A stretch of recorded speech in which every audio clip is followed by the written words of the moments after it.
Айде, господа кочкари, вчера правихме варена кайма, днеска сме на суровите продукти.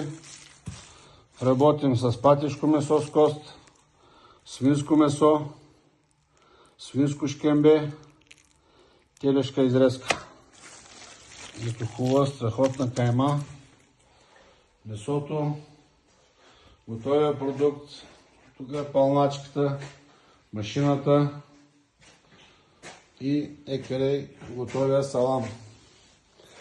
Пакетираме го в такава опаковка. Има си етикета, срок на годност. Съхранена с минус 18 градуса, може да издържи поне 2 години в резервите. Ето, удобно, компактно, чисто. Моите ръце са мръсни, не гледайте.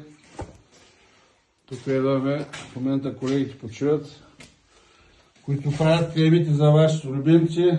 Нека Илко, Красио, Снежа, тя пълни саламите. Всичко се прави с любов, старание. И те Топ качество. Топ качество, да. Ето. Те хората се знаят.